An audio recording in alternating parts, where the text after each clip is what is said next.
Hello and a warm welcome to my channel.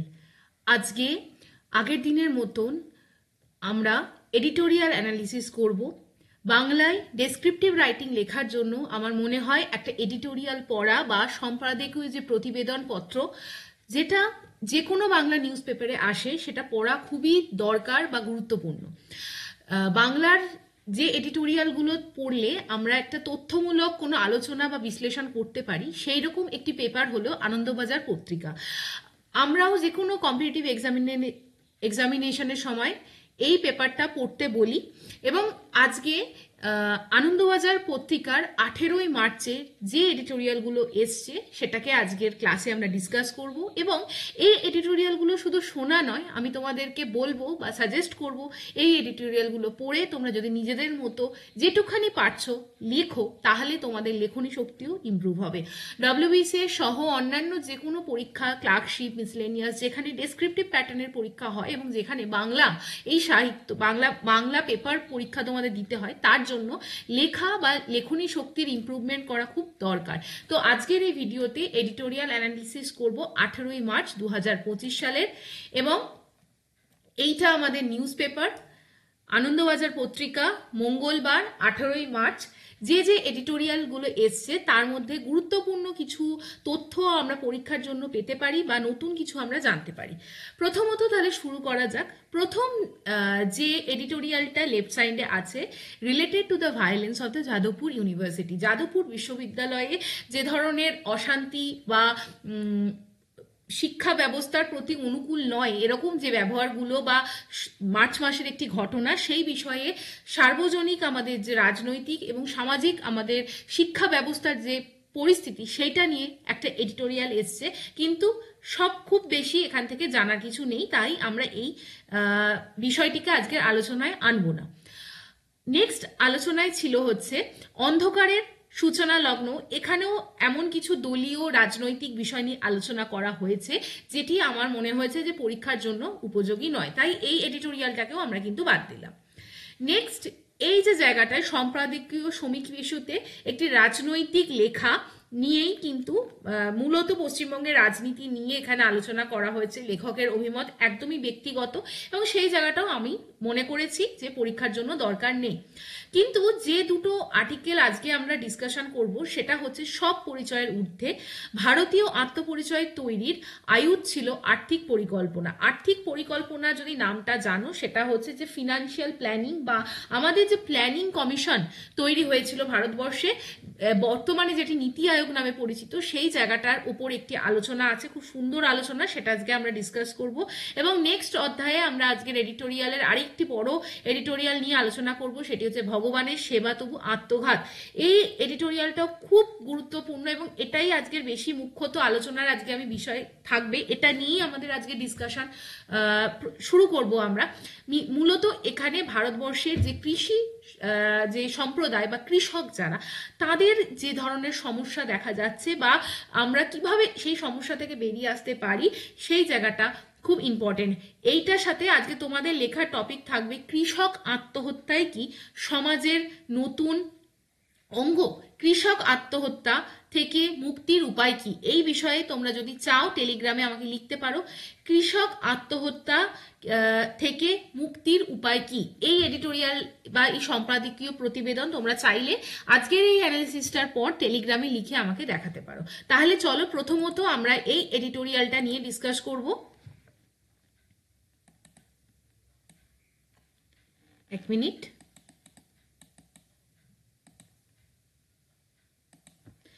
ঠিক আছে, তো ভগবানের সেবা তবু আত্মঘাত, দেবাশিস মিথিয়ার লেখা এই এডিটোরিয়াল। প্রথমত এখানে ভগবান কাকে বলা হচ্ছে? ভগবান বলা হচ্ছে আমাদের দেশের যারা কৃষক বা চাষি সম্প্রদায়। ঠিক বলা হয়েছে যে বক্তব্য হচ্ছে সরকার বিভিন্নভাবে বোঝানোর চেষ্টা করছেন যে কৃষক সম্প্রদায়ের জন্য তারা বিভিন্ন ধরনের উন্নয়নমূলক কর্মসূচি নিয়েছেন, কিন্তু তাও আমাদের দেশের কৃষকদের অবস্থা শোচনীয় বিভিন্নভাবে। বলা হয়েছে যে লেখায় বলা হয়েছে কৃষি ভারতবর্ষের অর্থনীতির মেরুদণ্ড। আজও আমাদের যে অর্থনৈতিক ব্যবস্থা সেটা কৃষি নির্ভর, এবং কৃষি থেকেই কিন্তু আমাদের জিডিপির ম্যাক্সিমাম পার্সেন্টেজ আসে। কৃষকরাই অর্থনৈতিক জীবিকা শক্তি, জীবনী শক্তি। কৃষকরা যাতে ফসলের ন্যায্য মূল্য পান তা সুনিশ্চিত করার জন্য আমাদের দেশে কি আছে দেখো, আমাদের দেশে আছে মিনিমাম সাপোর্ট প্রাইস, এমএসপি। খুব ইম্পর্টেন্ট, পরীক্ষায় কোয়েশ্চেন্স আসে, ইকোনমিক্সের একটা ইম্পর্টেন্ট চ্যাপ্টার, যাকে বাংলায় বলা হয় ন্যূনতম সহায়ক মূল্য। আশা করি বোঝা গেল। এরপর দেখো, সহায়ক মূল্য বা এই ন্যূনতম সহায়ক মূল্য আদেও কি কৃষক জীবনে কোনো সদর্থক অর্থ ফেলছে বা সদর্থক পরিবর্তন আনছে, সেই নিয়ে ডিসকাশন। প্রথমত, সরকার জানাচ্ছেন দেখো যে এমএসপি দেয়া হচ্ছে, মানে এবং চাষিরা যেটা চাইছেন, যে ন্যায্য মূল্য চাইছেন এবং সরকার যে টাকাটা দিচ্ছে, তার মধ্যে কিন্তু একটা বিস্তর ফারাক রয়েছে। এবার এমএসপি কারা ডিসাইড করে, এটা থেকে পরীক্ষায় কোয়েশ্চেন্স আসে দেখো, commission for agricultural cost and price. খুব ইম্পর্টেন্ট এই নামটা, commission for agricultural cost and price. এই সংস্থা কিন্তু প্রত্যেক বছর এমএসপিকে অ্যানাউন্স করে, বা এই যে ন্যূনতম সহায়ক মূল্য সেটাকে অ্যানাউন্স করে। তারা কিভাবে এই এমএসপির প্রাইসটা নির্ধারণ করে তার একটি গাণিতিক হিসাব আছে বা সমীকরণ আছে। প্রথমত এই সংস্থা দেখো কি করে, একটা চাষ করার জন্য যে খরচ হয়, অর্থাৎ যেটাকে আমরা বলি ইনপুট কস্ট, ইংরাজিতে ইনপুট কস্ট, সেটা মানে কি, একটা চাষ করার জন্য কৃষককে বীজ কিনতে হয়, সার কিনতে হয়, জ্বালানির একটা খরচ আছে, সেচের একটা খরচ আছে, অর্থাৎ তাকে পাইপে করে জল দিতে হয়। এই যে যাবতীয় সেই খরচটাকে যোগ করে যে পরিমাণটা দাঁড়ায়, তার সাথে এই যোগ করা হয় পারিশ্রমিক শ্রম, মানে পারিবারিক শ্রম বা মজুরি। অর্থাৎ সেখানে কিন্তু ধরো দেখা যাচ্ছে পরিবারের কিছু সদস্য সেখানে সময় দিচ্ছে, এই যে শ্রম, পারিবারিক যে শ্রম বা মজুরি, সেটাকে যোগ করা হয়। অর্থাৎ বীজ কেনার খরচ, সার কেনার খরচ, জ্বালানির খরচ এবং সেচ খরচের সাথে পারিবারিক শ্রম বা মজুরিকে যুক্ত করা হয়। যুক্ত করে যে অর্থটা দাঁড়ায়, তার ওপরও 50% সেই অর্থকে বাড়িয়ে দিয়ে সরকার কিন্তু এমএসপির প্রাইসকে অ্যানাউন্স করে। বোঝা গেল? কিন্তু কৃষকদের দাবি হচ্ছে দেখো, ন্যাশনাল ফার্মার্স কমিশন এর সুপারিশ অনুযায়ী বলা হয়েছে যে এই যে এমএসপির প্রাইসটা নির্ধারণ করতে হবে, সেখানে মোট যে চাষের খরচটা বেরোচ্ছে, অর্থাৎ এই ইনপুট কস্ট এবং হচ্ছে যেটা লেবার কস্ট, এই দুটো যোগ করে যে অর্থটা বেরোচ্ছে, তার সাথে ধরতে হবে আরো দুটো জিনিস। কি কি? কৃষি জমির ভাড়া, অর্থাৎ দেখা যায় আমাদের দেশে এমন অনেক কৃষক আছে যারা কিন্তু নিজেদের জমিতে চাষ করে না, তারা কোনো রেন্ট ল্যান্ডের ওপর চাষ করে। তাহলে সেখানে দেখা যাচ্ছে তাদের ওই জমিটাকে লিজ নিতে হয়েছে, বা জমিটায় চাষ করার জন্য কোনো একটি ব্যক্তিকে কিছু টাকা ভাড়া দিতে হচ্ছে। তাহলে সেই ভাড়াটাও কিন্তু এই এমএসপির মধ্যে ধরতে হবে। এবং কৃষি মূলধনের সুদ, দেখা যায় অনেক সময় কৃষকরা কোনো অর্থনৈতিক লোন নিচ্ছে কোনো একটি জায়গা থেকে বা কোনো ব্যাংকিং সংস্থা থেকে লোন নিচ্ছে, সেই মূলধনের ওপর একটা তাকে সুদ মেটাতে হচ্ছে। সেই সুদের পয়সাটার, সেই অর্থটাও যেন এমএসপির মধ্যে ক্যালকুলেট করা হয় এবং তার ওপর 50% যুক্ত করে যেন ন্যূনতম সহায়ক মূল্য নির্ধারণ করা হয়। এই স্লাইডটা খুব ইম্পর্টেন্ট, পরীক্ষায় কোয়েশ্চেন আসে। নেক্সট যে জায়গাটা দেখো, একটা উদাহরণ দিয়ে এবার লেখক বলেছেন 2024-25-এ রবি মরশুম বা যে রবি ক্রপস যেটা হয়, যেরকম গম একটা রবি ক্রপস, সেই রকমই গমের যে সরকার এমএসপি ভ্যালু দাঁড় করিয়েছিল সেটা হচ্ছে 2275 টাকা প্রতি কুইন্টাল। কিন্তু ফার্মার্স অ্যাসোসিয়েশন বলছে যদি প্রপারলি এমএসপি বা এই ন্যূনতম সহায়ক মূল্যকে ক্যালকুলেট করা হতো, তার প্রাইস দাঁড়াতো 2478 টাকা। দেখো এতটা বেশি কৃষকদের দাবি ছিল, কিন্তু সরকার কত দিচ্ছে? প্রতি কুইন্টালে মাত্র 2275 টাকা। অর্থাৎ সরকারের কিন্তু এখানে যে টাকাটা দিচ্ছে তার বিরুদ্ধে চাষিদের অভিযোগ থাকাই স্বাভাবিক বলে ফার্মার্স কমিশন দাবি করছে। এরপরে দেখো আরো একটা জায়গায় সরকারের সঙ্গে কৃষকদের যে মতভেদ, সেটাকে লেখক বলেছেন। সরকার বলছে যে তাদের পলিসি এরকম যে প্রাকৃতিক চাষ পদ্ধতি, অর্থাৎ অর্গানিক ফার্মিং, যেটাকে বলা হয় অর্গানিক ফার্মিং এর ওপর জোর দেওয়া। এবং সেই রেসপেক্টে সরকার জানিয়েছে যে 2481 কোটি টাকা ব্যয় করা হয়েছে কিসের ওপর? National mission on natural farming. Natural farming এর ওপর সরকার কিন্তু 2481 কোটি টাকা খরচা করেছে। এবং আগামী 2 বছরের মধ্যে দেশের 1 কোটি চাষি এবং প্রায় 7.5 লক্ষ হেক্টর জমিকে প্রাকৃতিক চাষের আওতায় আনা হবে বলে সরকার জানিয়েছে। কিন্তু এখানেও সমস্যা আছে। দেখা যাচ্ছে হয়তো প্রাকৃতিক চাষ পরিবেশ বান্ধব এবং সুস্থায়ী, অর্থাৎ তার এনভায়রনমেন্টাল ব্যাড ইম্প্যাক্ট অনেক কম, কিন্তু জমির উৎপাদনশীলতা কিন্তু অনেকটাই কম হয় যদি না সেখানে রাসায়নিক সার আমরা ইউজ করি। অর্থাৎ দেখা যাচ্ছে রাসায়নিক সার, ইউরিয়া বা অন্যান্য ফসফেট বেসড সার দিয়ে বর্তমানে যে চাষ করা হচ্ছে তার যে প্রোডাকশন আর অর্গানিক ফার্মিং করতে গেলে তার যে প্রোডাকশন সেখানে কিন্তু অনেকটা কম ফারাক দেখা যাচ্ছে। তাহলে চাষিরা লাভবান হবে কি করে, এইটা নিয়ে একটা প্রশ্ন উঠছে। এবার দেখা যাচ্ছে দেখো উত্তরাখণ্ড, পাঞ্জাবে, লুধিয়ানা, হরিয়ানা, উত্তরপ্রদেশ এই সমস্ত জায়গায় সমীক্ষা চালিয়ে কি দেখা গেছে যে প্রাকৃতিক চাষ অর্থাৎ ন্যাচারাল ফার্মিং ইউজ করে বাসমতি চাল যদি তৈরি করা হয় বা গমের যদি চাষ করা হয়, সেক্ষেত্রে দেখা যাচ্ছে রাসায়নিক সার যদি ইউজ না করা হয় তাহলে তার প্রোডাক্টিভিটি যথাক্রমে 32% এবং 58% কমে যাচ্ছে। মানে এতটা কম চাষ হচ্ছে।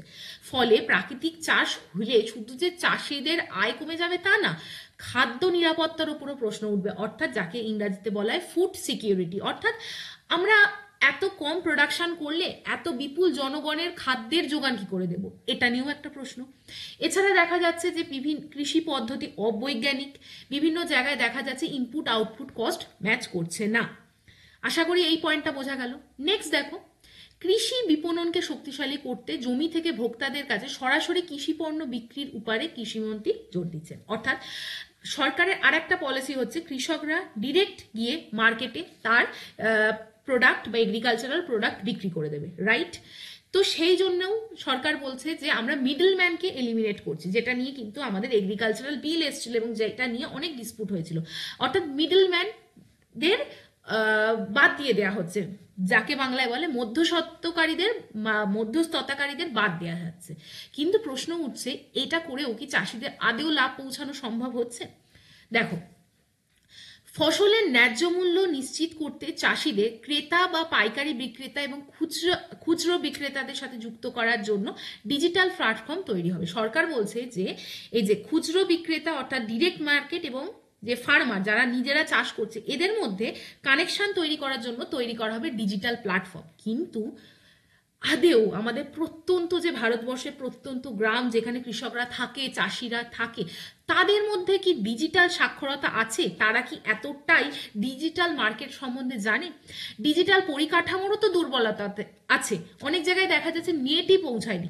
সাইবার সিকিউরিটি নিয়েও একটা প্রশ্ন, অর্থাৎ সাইবার নিরাপত্তা, ডিজিটাল সাক্ষরতা এবং ডিজিটাল পরিকাঠামোর দুর্বলতা আজও ভারতের প্রান্তে প্রান্তে কোনায় কোনায় বর্তমান। তাহলে সেই জায়গায় দাঁড়িয়ে সরকার কি করে ভাবছে যে মিডিল ম্যানকে দূর করে দেওয়া যাবে এবং কৃষকদের সশক্তিকরণ করা যাবে? নেক্সট বলা হয়েছে সংস্কার, চাষিদের দর কষাকষির ক্ষমতা বাড়াতে ফার্মার প্রডিউসার অর্গানাইজেশন, যেটা একটা ইম্পর্টেন্ট টার্ম, এফপিও অর্গানাইজেশনগুলো শক্তিশালী করা, পণ্যের গুণমান নিশ্চিত করা, ভোক্তাদের কাছে আস্থা অর্জনের জন্য কৃষি পণ্যের গ্রেডিং এবং নির্দিষ্ট মান নির্ধারণ করার ব্যবস্থা করা হবে। সরকার এগুলো বলছে কিসের জন্য? বলছে কৃষকদের আসলে ক্ষমতা জন্য। কিন্তু এটা আদেও এর পরিবর্তনগুলো অত্যন্ত জটিল বলে লেখকের মতামত। ঠিক। নেক্সট আরো একটা জায়গায় প্রশ্ন তুলেছেন লেখক যে চাষিদের সঠিক মূল্য পাওয়ানোর আশ্বাস দিলেও দেখা যাচ্ছে বীজ, সার, কীটনাশকের মতো কৃষি উপকরণের দাম বৃদ্ধির কারণে চাষের খরচ অনেক গুণ বেড়ে যাচ্ছে। ফলে মধ্যস্থতাকারীদের উপর নির্ভরতা, চাষিদের লাভ কমছে। মানে একদিকে ইনপুট কস্ট এত বাড়ছে, অন্যদিকে মিডলম্যানরা টাকা নিয়ে নিচ্ছে, ফলে চাষিদের অ্যাকচুয়াল লাভ কমে যাচ্ছে। এর ওপরে যেটা আসছে সেটা হচ্ছে আমাদের প্রাকৃতিক কারণ, ন্যাচারাল ক্যালামিটি, অনিশ্চিত বর্ষা, আকস্মিক বন্যা, খরার ফলে ফসল নষ্ট এবং উৎপাদন হ্রাস। কৃষকরা কি হচ্ছে? কৃষকরা কিন্তু কৃষি যে ঋণ নিচ্ছে সেটা প্রায় শোধ করতে পারছে না, অর্থাৎ ঋণের বোঝা কৃষকদের ওপর বেড়ে যাচ্ছে। ঋণ শোধ করতে না পারার জন্য দেখা যাচ্ছে কৃষকরা আত্মহত্যা করছে এবং দেশে যে পরিমাণ আত্মহত্যা বা সুইসাইডাল টেন্ডেন্সি দেখা যাচ্ছে তার প্রায় 10% কিন্তু কৃষক আত্মহত্যার অংশীদার। ঠিক। নেক্সট বলা হয়েছে যে কৃষকদের অগ্রাধিকার দেয়া হচ্ছে, কৃষকদের কল্যাণের জন্য বিভিন্ন প্রকল্প নেওয়া হচ্ছে ঠিকই, কিন্তু আদেও প্রচেষ্টার কিছু জায়গায় খামতি থেকে যাচ্ছে বলে লেখকের মতামত। বলা হয়েছে প্রাকৃতিক বিপর্যয় বা কীটনাশকের আক্রমণে ফসল নষ্ট হলে নিয়ম অনুযায়ী 2 মাসের মধ্যে প্রধানমন্ত্রী ফসল বীমা যোজনার মাধ্যমে কৃষকদের অ্যাকাউন্টে ডিরেক্ট টাকা পৌঁছে যাওয়ার কথা। মানে বলা হয়েছে ফসল যদি কোনো কারণে নষ্ট হয়ে যায় তাহলে এই যে কৃষকরা প্রধানমন্ত্রী ফসল বীমা যোজনার আন্ডারে অন্তর্ভুক্ত তাদের কিন্তু 2 মাসের মধ্যে সরকারি তরফ থেকে ক্ষতিপূরণ পৌঁছে দেওয়ার কথা, কিন্তু তা আদৌ হচ্ছে না। দেখা গেছে যে 2023-24 সালে এই বিমায় শুধুমাত্র মহারাষ্ট্র সরকারের কাছে প্রিমিয়াম জমা পড়েছিল 10,000 কোটি টাকার বেশি, অর্থাৎ চাষিদের কাছ থেকে প্রায় 10,000 কোটি টাকার বেশি প্রিমিয়াম জমা পড়েছিল এই বিমা যোজনার আন্ডারে, কিন্তু ইন রিটার্ন ব্যাংক থেকে চাষিদের কাছে বিভিন্ন মারফত ক্ষতিপূরণ সারা বছরে মাত্র পৌঁছেছে 3,000 কোটি টাকা। দেখো প্রায় 7,000 কোটি টাকার একটা গ্যাপ দেখা যাচ্ছে। এই খামতি কিন্তু অন্যান্য রাজ্যেও বর্তমান। তো এই জায়গা থেকেই লেখক তার শেষ করেছেন যে শুধুমাত্র জনমুখী প্রকল্প যদি আমরা আনি, কৃষকমুখী কৃষক উন্নয়নের প্রকল্প আনি, সেটাই যথার্থ নয়।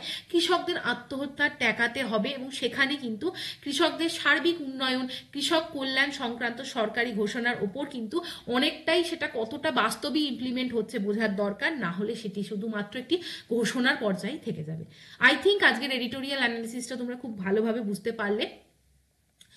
নেক্সট যে আজকের আলোচনার বিষয় সেটা হচ্ছে প্ল্যানিং কমিশন। দেখো ফটো আমরা দেখতে পাচ্ছি এখানে যোজনা কমিশনের বৈঠকে উপস্থিত প্রধানমন্ত্রী জওহরলাল নেহেরু তথা অন্যান্য সদস্যরা। আমরা জানি প্ল্যানিং কমিশন 5 ইয়ার প্ল্যান, পঞ্চবার্ষিকী প্ল্যান এগুলো এসেছিল। তো এই সম্বন্ধে অমিতাভ গুপ্তের একটি এডিটোরিয়াল যেখানে বলা হয়েছে যে আমরা জানি যে 2014 পর 2015 ওয়ানওয়ার্ডস ন্যাশনাল প্ল্যানিং কমিশনকে বন্ধ করে দেওয়া হয় এবং তার বদলে এসেছিল নীতি আয়োগ। দেখো বলা হয়েছে 10 বছরেরও বেশি হয়ে গেল যোজনা কমিশনের আর অস্তিত্ব নেই। সামনে বছর যদি থাকতো 15ই মার্চ এর 75 বর্ষ পূর্ণ হতো। এই জায়গায় দাঁড়িয়ে কোন ভাবনা নিয়ে প্ল্যানিং কমিশনকে তৈরি করা হয়েছিল বা তার ইউটিলিটি কোথায় সেই নিয়ে একটি আলোচনা, খুব বেশি পরীক্ষার সম্বন্ধে প্রাসঙ্গিক না হলেও কিছু জায়গা আমরা বুঝতে পারি এখান থেকে পড়ে। এই জায়গায় তোমাদের টাস্ক হবে প্ল্যানিং কমিশন ইকোনমিক্সের চ্যাপ্টারটাকে আরেকবার তার দেখা এবং তার হিস্ট্রি কিভাবে প্ল্যানিং কমিশন তৈরি হলো সেটা পড়া। সেটা 1938 সালে কিন্তু প্ল্যানিং কমিশনের একটা আইডিয়া এসেছিল কিভাবে ন্যাশনাল প্ল্যানিং কমিটি তৈরির মাধ্যমে। দেখো কংগ্রেসের তদানীন্তন সভাপতি সুভাষচন্দ্র বসুর উদ্যোগে তৈরি হয়েছিল এই ন্যাশনাল প্ল্যানিং কমিটি এবং তার চেয়ারম্যান ছিলেন জওহরলাল নেহেরু। এটা থেকে পরীক্ষায় কোয়েশ্চেন্স আসে আমরা জানি। দেশ স্বাধীন হলে তার অর্থনৈতিক উন্নয়নের চেহারা কিরকম হবে তা নির্ধারণে জাতীয়তাবাদী উদ্যোগ ছিল এই কমিটি। অর্থাৎ প্ল্যানিং কমিশন এর কাজ ছিল যে ভারতবর্ষ যদি স্বাধীন হয় তার ইকোনমিক ডেভেলপমেন্ট কিভাবে হবে এই নিয়ে 1938 সালে কিন্তু এই প্ল্যানিং কমিশনের একটা ইনিশিয়াল বা প্রারম্ভিক সূচনা ছিল। বলা হয়েছে 1938-এর অনেক আগে, প্রায় তারও 8 বছর আগে ভারতবর্ষের ডেভেলপমেন্ট প্ল্যানিং এর কথা ভাবা হয়েছিল, অর্থাৎ ভারতবর্ষকে কিভাবে আমরা উন্নয়ন করব সেই নিয়ে কিন্তু আলোচনা চলেছিল। জর্জ স্টুটার্টের রিপোর্ট, ফিকির বার্ষিক সভায় ঘনশ্যাম দাস বিড়লার বক্তৃতা কিংবা এম বিশ্বেশ্বরাইয়া প্ল্যান, খুব ইম্পর্টেন্ট, এটা ইকোনমিক্সে আসে, সবের মাধ্যমেই ন্যাশনাল প্ল্যানিং কমিশন তৈরির একটা মানে ইকোনমিক ডেভেলপমেন্ট বা আর্থিক উন্নয়নের একটা চিন্তাভাবনা এগুলো করা হয়েছিল। নেক্সট দেখা যাচ্ছিল 1903 সালে গোপালকৃষ্ণ গোখলের লেখাতেও আভাস পাওয়া গেছিল উন্নয়ন পরিকল্পনার গুরুত্বের, ভারতের জন্য তার প্রয়োজনীয়তা। এরপরে দেখা যাচ্ছে যে আমাদের কমিটি তৈরি হয়েছিল, তার মূল উদ্দেশ্য ছিল অর্থনৈতিক ডেভেলপমেন্ট করা বা অর্থনৈতিক উন্নয়ন করা। তার মূল কথাই ছিল একটাই, দ্রুত শিল্পায়ন প্রয়োজন, অর্থাৎ যে আমাদের শিল্পের দিকে ডেভেলপমেন্ট করতে হবে। তারা মনে করেছিলেন যে দারিদ্র থেকে ভারতকে উদ্ধার করার এইটি একমাত্র পথ। শিল্পায়ন হলে কৃষি থেকে শিল্পে চলে আসবে বহু মানুষ, তাদের আয় বৃদ্ধি হবে এবং সেই পথ ধরেই দেশে আসবে সমৃদ্ধি। ঠিক, মূলত এই চিন্তাভাবনা ছিল বামপন্থী বা জাতীয়তাবাদী যে ন্যাশনালিস্টিক লিডার, তদানীন্তন বামপন্থী লেফটিস্ট যে লিডার ছিল, তাদের এই বিশ্বাস ছিল। এরপর বলা হয়েছে যে জাতীয়তাবাদ তৈরির বোঝা, ভারতীয় পরিচয় বহন করার বোঝা কিন্তু চেপে গেছিল এই প্ল্যানিং কমিশনের উপর। অর্থাৎ এখানে বলা হচ্ছে যে ভারতবর্ষ স্বাধীন হলে সাধারণ মানুষকে কিভাবে একত্রিত করা যায় এবং তাদের একত্রে এনে ভারতবর্ষের সার্বিক অর্থনৈতিক এবং সামাজিক উন্নয়ন করা যায়, সেটাও কিন্তু অজান্তেই সেই দায়বদ্ধতা এসে পড়েছিল এই প্ল্যানিং কমিশনের ওপর। এরপরে জাতীয়তাবাদের প্রশ্ন চিরকাল গোলমেলে। সেই জায়গা থেকে দাঁড়িয়ে ভারতবর্ষের কাছে প্রশ্ন ছিল কিসের ভিত্তিতে, ধর্মের ভিত্তিতে, না ভাষার ভিত্তিতে, না জাতির ভিত্তিতে, কিসের ভিত্তিতে ভারতবর্ষকে একত্রিত করা হবে। এই সময় বিভিন্ন সমস্যা দেখা গেছিল। দেখো, ধর্মীয় জাতীয়তাবাদকে শেষ অবধি কিন্তু ঠেকানো যায়নি। মানুষ কিন্তু ধর্মের ওপর যে বিবিধতা বা বিচ্ছিন্নতাবাদ দেখা গিয়েছিল সেটার ওপর ভিত্তি করে কিন্তু দেশ বিভাজন হলো। মানে 1938-এর পর কিন্তু দেখা গেল যে ধর্ম কিন্তু মানুষকে ধরে রাখতে পারলো না, ধর্মই কিন্তু মানুষের বিচ্ছেদের কারণ দেখা গেল এবং ভারতবর্ষকে ভাগ করতে হলো। এই জায়গায় দেখো বলা হয়েছিল এই অবস্থায় দুটো সম্ভাব্য পথ ছিল। এক, ভারতকে বেছে নিতে হতো সংখ্যাগরিষ্ঠের ধর্মের জাতীয়তাবাদ অথবা সংখ্যাগরিষ্ঠের ভাষার জাতীয়তাবাদ। অর্থাৎ ভারতবর্ষকে কে বেঁধে রাখবে, ধর্ম না ভাষা, এই দুটো নিয়ে কিন্তু একটা সমস্যা দেখা যাচ্ছিল। অর্থাৎ ভারতীয়দের আইডেন্টিটি, ন্যাশনালিজম বোধ, এইটাকে ঠিক করে রাখা এবং সাইমালটেনিয়াসলি উন্নয়ন করা, এটা কিন্তু একটা চ্যালেঞ্জ ছিল। ঠিক। এরপরে দেখো লেখনীতে বলা হয়েছে যে এই যে উন্নয়ন হবে সেই সময় ভারত নামক দেশটা তৈরি হবে নতুন করে, সে দেশে কি কি সমস্যা, একদিকে তো উন্নয়ন করতে হবে, অন্যদিকে দেখো কত রকম সমস্যা। একটা হচ্ছে কলোনিয়াল, যে ইউরোপিয়ান যে কলোনি ভারতবর্ষ ছিল সেই জায়গা থেকে দাঁড়িয়ে ভারতীয় সত্তাটা অনেকটা বেশি ডুবে গেছিল। তারা ভাবতো আমরা ইউরোপীয় ভাবধারা বিভিন্নভাবে ভারতের মানে আনাচে কানাচে গেঁথে গেছিল। সেই জায়গায় দাঁড়িয়ে ভারতকে গড়ে তুলতে হবে এমন একটা দেশ হিসেবে যেখানে হিন্দু মুসলমান থাকবে, বাঙালি তামিল মারাঠি থাকবে, অথবা দলিত উচ্চবর্ণের মানে পরিচয়কে ছাপিয়ে যেতে হবে একটাই পরিচয়, সেটা হবে ভারতীয় পরিচয়। মানে এতগুলো বিবিধতার মাঝখানে যে পরিচয়টাকে মানুষের সামনে তুলে ধরতে হবে যে সেটা হচ্ছে ধর্ম ভাষা সবের পরে আমরা ভারতীয়। ঠিক, এটার সঙ্গে কিন্তু দায় উঠলো, মানে দায় পড়বে পরিকল্পনা উন্নয়নমূলক। এর সাথে তোমরা একটা ফার্স্ট আমাকে কমেন্ট সেকশনে জানাবে ফার্স্ট প্ল্যানিং কমিশনের মেন লক্ষ্য কি ছিল এবং সেকেন্ড প্ল্যানিং যে 5 ইয়ার প্ল্যান হয়েছিল তার মূল ফোকাস কি ছিল। ঠিক আছে, এটা আমাকে কমেন্ট করে জানাবে।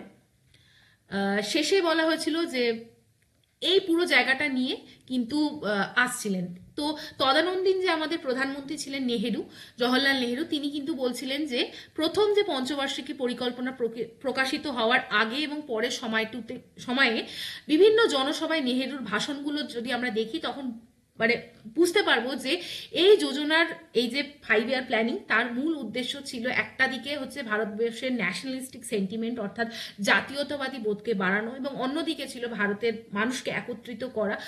কিসের জন্য? যাতে ভারতবর্ষের সার্বিক উন্নয়ন হয়, অর্থনৈতিক উন্নয়ন হয়।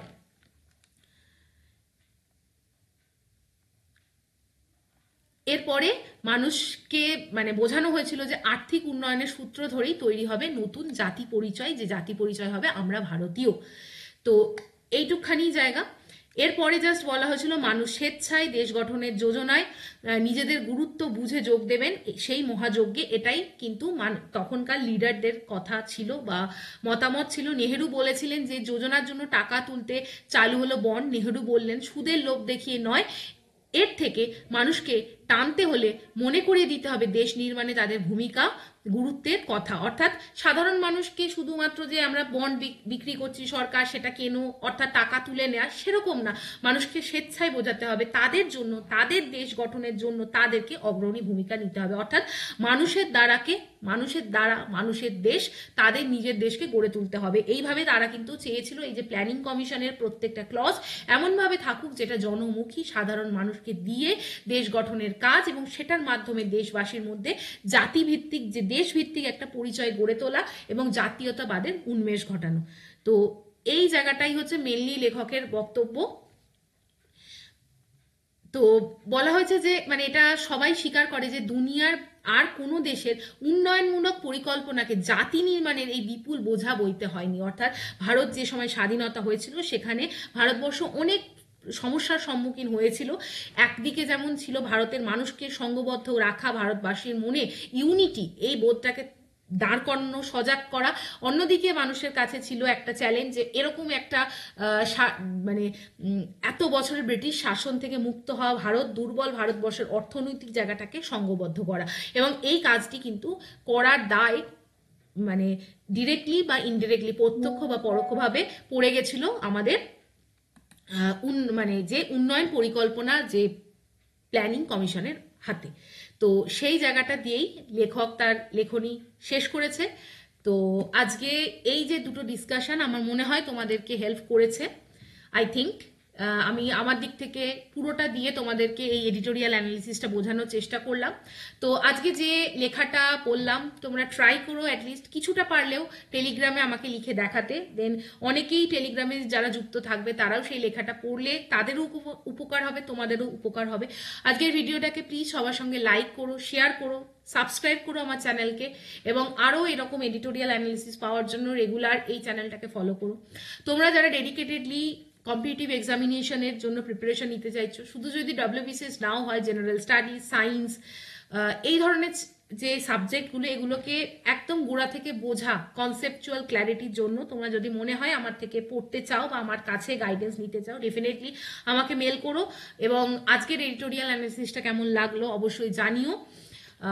আমি ট্রাই করব এই এডিটোরিয়াল অ্যানালিসিসটা করিয়ে দেওয়ার জন্য। দেখো প্রত্যেক দিনই কিছু না কিছু এডিটোরিয়াল থাকে যেটা আমাদের পরীক্ষার জন্য খুব হেল্পফুল হয় বা ইউজফুল হয়। এই তথ্যগুলোকে যদি তোমরা তুলে রাখতে পারো, শুধুমাত্র লেখার জন্য নয়, তোমাদের সার্বিক জিনিসটাকে বোঝার জন্যও কিন্তু হেল্পফুল হবে।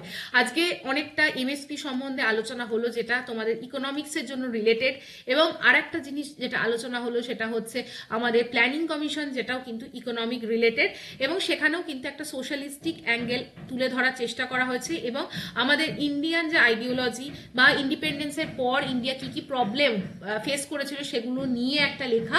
আমার মনে হয় তোমাদের ভালো লাগছে। কেমন লাগছে অবশ্যই কমেন্ট করে আমাকে জানিও। আজকের মতো এইটুকখানি, পরের ভিডিওতে আবারও তোমাদের সাথে দেখা।